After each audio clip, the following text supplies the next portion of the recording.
Poetry on Trial: The Accusations and Defense of Poetry. The defense of poetry.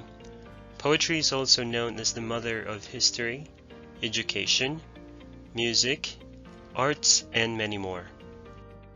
Let's take a look at the accusers of poetry. Charges against poetry by Socrates in Plato's Republic. So Socrates thinks of poetry as malevolent in influence, especially mimetic poetry. He thinks that it is destructive or corrupting in influence or nature.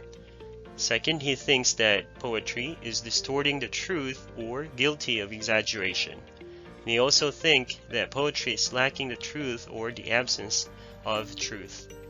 He mentions in the Republic, precisely in the same manner, we shall say that the mimetic poet sets up in each individual soul a vicious constitution by fashioning phantoms far removed from reality and by currying favor with the senseless element.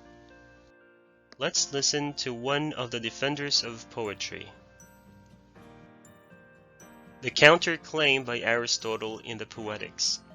So Aristotle thinks of poetry as indeed playing with emotion, but it does so in a way that it enhances our reasoning through catharsis. Second, he thinks that it is a form of imitation, but it is inherent in human nature, and it plays an essential role in the formation of knowledge. And he also thinks that poetry does involve mimesis, which represents the crucial link between pleasure and learning.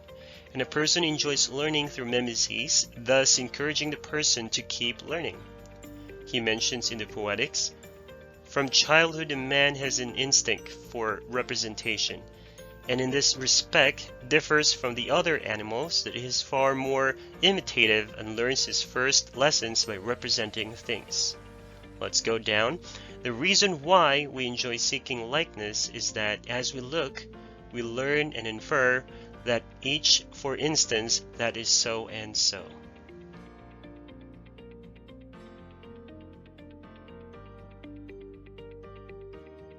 The Charges Against Poetry by Stephen Gosson in the School of Abuse, 1579.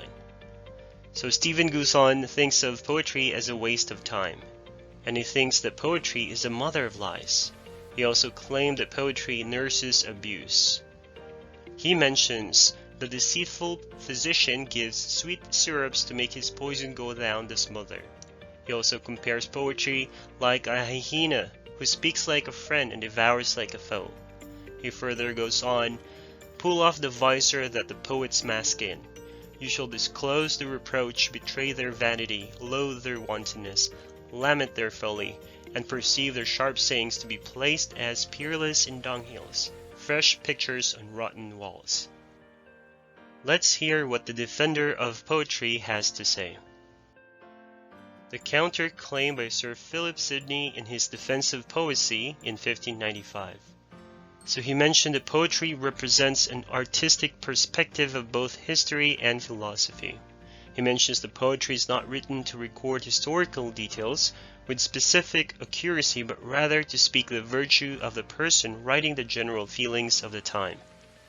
He mentions the poetry was never intended to rival the value of other forms of writing and definitely makes no effort to falsify or replace God.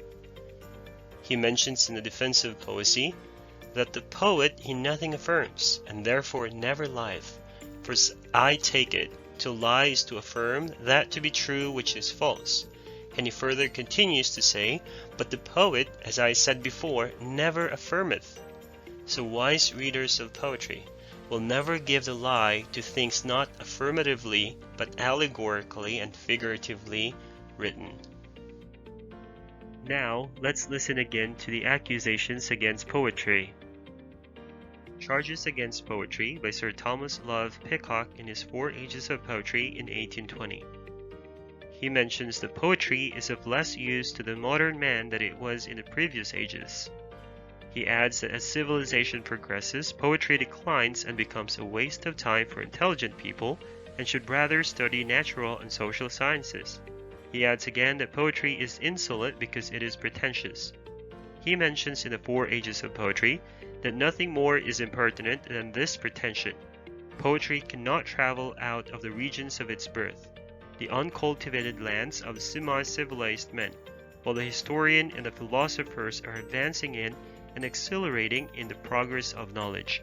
The poet is wallowing in the rubbish of departed ignorance and raking up the ashes of dead savages.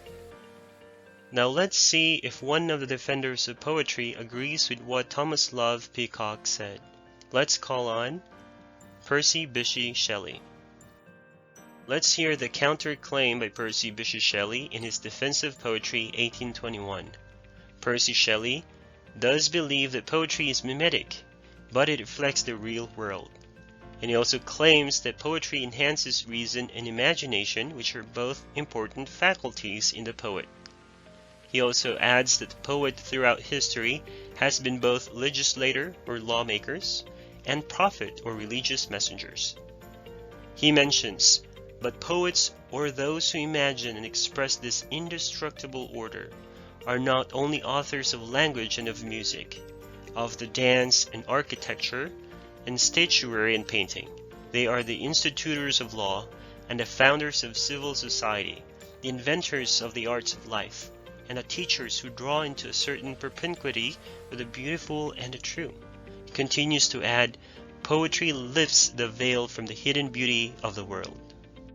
This is the prima facie against the trial of poetry by Percy Bysshe Shelley. So Shelley mentions, the great instrument of moral good is the imagination. He adds that poetry enlarges the circumference of the imagination by replenishing it with thoughts of ever new delight. He adds again, poetry strengthens the faculty, which is the organ of the moral nature of man, in the same manner as exercise strengthens a limb. So in summary, let's take a look at how poetry affects the mind of an individual. Poetry actually helps enhance the imagination. When the imagination is triggered, it also enhances the thought process through assimilation. And with that, it helps a person's ability to reason through rationality. And with that, it triggers logical thinking in a person. When a person is logically thinking, he is able to distinguish right versus wrong. And when he is able to distinguish right versus wrong, he arrives at a certain truth. Now, with all the facts laid out for us by the accusers and defenders of poetry, shall we say that poetry is guilty or not guilty? What is your verdict?